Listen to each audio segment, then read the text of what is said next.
to haka al'amarin yake idan ka koma bangaren da ya shafi wasu waɗanda suke neman kujeru na siyasa.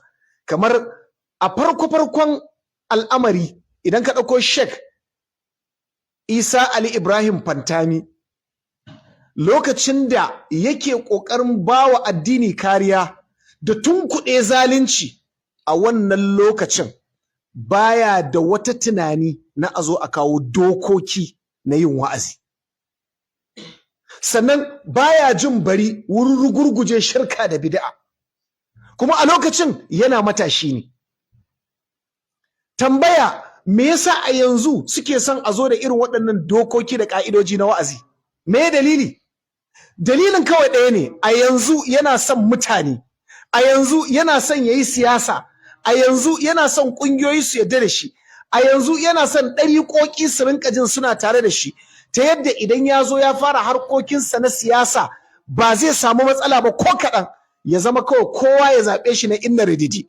Kaga wannan zai nuna maka babu shakka akan cewa gara 'yan duniya da irin waɗannan mutane da suka gurɓata a ƙarshen rayuwa. Yanzu ku ɗauki misalin ainihin wato Malam Nasiru ‘yan Rufa'i. Don girman Allah, Malam Nasiru ‘yan Rufa'i baya neman ƙuri'ar mutanen jihar Kaduna ne, arnansu da musulminsu a wancan lokaci, amma kasancewar siyasarsa ta nuna masa cewa idan ya tsaya na biye ma arna, ƙarshe matsala zai samu duk da suna da ƙuri'ar da za su ba su. Ƙarshe me yayi? Sai ya tunkuɗe su, ya ci gaba da siyasarsa. To sai kai da kake malamin addini ba za ka tunkuɗe ƙuri'ar banza da wafi ka fuskanci addininka ba, ka fuskanci tabbatar da adalci, ka fuskanci kawo abin da zai zama tauhidi ne da tunkuɗa duk abin da zai zama shirka ba. Duk wata tambaya da aka yi masa a da ya bada amsar gaskiya a kanta, yanzu ya canza ta. In dai za ta kawo rabuwan kai na mutane. Me yasa? A wancan lokacin yana addini da gaske, yanzu kuma neman jama'a yake yi. Da ƙaryar cewa ai karatun shi ne ya ƙaru.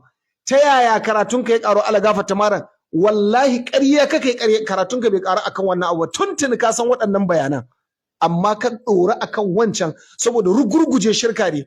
Yanzu kuma tunda kana son al'umma, kana son mutane su baka ƙuri'a, ka dawo ka sassauya. Wasu kayi ƙarya ka ce lokacin kana yaro, wasu kayi ƙarya ka dawo ka ce saboda ai ilimin ka ne ya ƙaru. Idan ilimin ka ne ya ƙaru, to muna so ka kawo mana dalilai sama da dalilan da kake kawowa a da. Wasu dalilai aka kawo, su din ne dai, ba wani dalili da ya canza. Kaga ya tabbata cewa me son zuciya ce, saboda ana da wani bangare da ake so a yi favoring, ana da wani wuri da ake so a kaiwa, amma ba haka ba babu dalilin da zai sa a canza fatawa. Jama'a mun fahimci wannan da kyau. To kun ga ko wannan yake nuna maka gaskiya ta malaman da suka yadda a ce da su musulmai zalla. Wallahi tun suna yara har suka mutu ba su canza ba. Wa ma baddalu tabdila.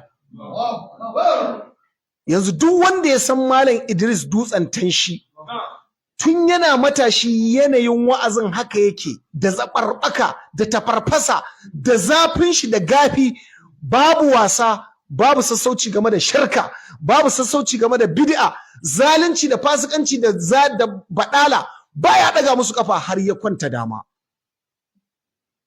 Kuma wannan ita ce alama ta gaskiya. Amma yanzu waɗancan bayan Allah kalla kaga ba a je da nisa ba, gaba ɗin sun sauya, sun canza. Sun canza. Jama'a wannan shine tunanin da ya kamata gaba ɗaya a sutale shi, a cire shi daga cikin matasa da suke tasowa a yanzu. Dole ne ya zama musulunci zalla kake yi. Kar ka yadda wani ya makale ka a cikin mazhabinsa. Kar ka yadda wani ya makale ka a jikin ƙungiyarsa. Ka riƙe wuta akan musulunci. Duk abin da ya saba musulunci kar ka zauna lafiya da shi. Kuma kar ka ɗaga ƙafa akan shi. Ka tsaya kai fata-fata abin da yake na tauhidi, kuma ka tsaya daga nan ko dai a yi ko kafar katako. Wannan shine gaskiyar al'amari. Wato daga ƙarshe ya ku ƴan uwa.